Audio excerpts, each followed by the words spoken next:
Hey everyone, welcome back to the channel.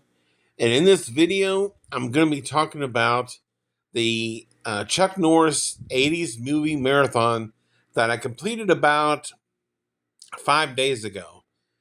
I went through and I found 10 movies from the 1980s that I had not seen from Chuck Norris. Now, right off the bat, I am not the biggest Norris fan as far as movies go. I love Walker, Texas Ranger. I watched the entirety of that show when it came out in the early 90s up to 2001. I have seen a handful of his movies, Sidekicks, Top Dog, just to name a couple. But I decided, since his recent passing, to go through, and I love the 1980s, of course, so I wanted to find some movies from his to watch. I did find 10, so I'm just going to tell you the name of the movie, what the score was, and then when I'm done with the 10 movies, I'll give you the average score for the 10 movies that I watched. So let's get right into it. The first movie up was An Eye for an Eye. I gave that one a 7 out of 10. The next movie up is Forced Vengeance.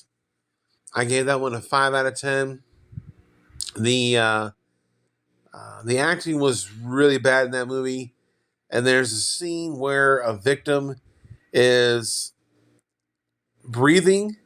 When you see the camera shot, you see the victim breathing, but then when he comes up to the victim and holds them, they are all of a sudden dead as he closes their eyes.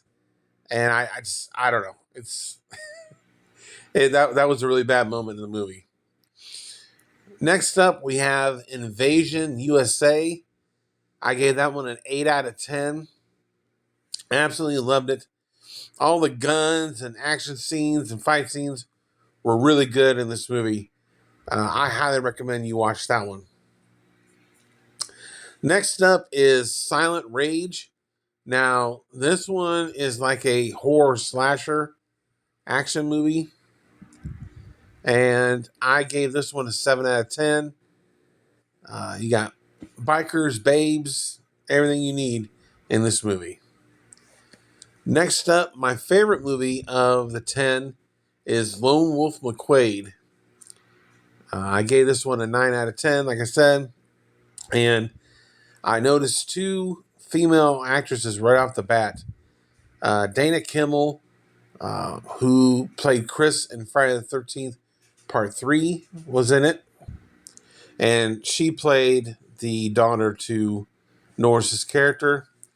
Also, Sharon Farrell, she played Miss Mancini in Can't Buy Me Love. She was also in Night of the Comet and Sweet 16. Sweet 16 was another movie that Dana Kimmel was in as well. She did 3 movies and I think a documentary. I've seen all of Dana's movies now. But Lone Wolf McQuade was by far the best that I watched, 9 out of 10. Next up is The Octagon. Again, the acting in this movie was really bad. I don't expect, Golden Globe or Oscar-worthy performances, but I do really want them to try. Next up is Missing in Action. I gave this one a 5 out of 10. It was way too long of a movie, and they're trying to piggyback off of the success of Rambo, and I get it, but the acting was mediocre at best. Next up is the prequel, Missing in Action 2, The Beginning. I gave this one a 7 out of 10. This is my favorite of the trilogy. It was still too long, though. 90 minutes would have been more than enough for these movies. But initially, they wanted to release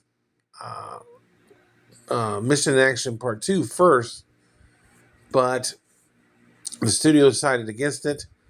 And the first movie did make good money, but it just wasn't that good. The second movie, which is actually the prequel, um, was much better received. And then, of course, up next is Missing in Action 3. I gave it a 6 out of 10. You know, still the acting wasn't all that great, but it was by far a little bit better than the first movie, in my opinion. And last but not least, we have Hero and the Terror. I gave that one a 7 out of 10. So overall, you average the movies out. It was, I think it was a 6.6. So I always round up. So for the 10 movies, I have an average grade of a 7 out of 10 for Chuck Norris. So there you have it. In the comment section below, if you've seen any of these movies, give me your thoughts and opinions. Let me know what you thought about them. And did you love the Missing in Action trilogy? Do you like it more than the Rambo trilogy? Let me know. I really would love to hear a lot about that. But other than that, overall, it was a lot of fun. I'm glad I watched the movies, but definitely Lone Wolf McQuade was the best of the 10. So in the comment section below, give me your thoughts, opinions, like I said.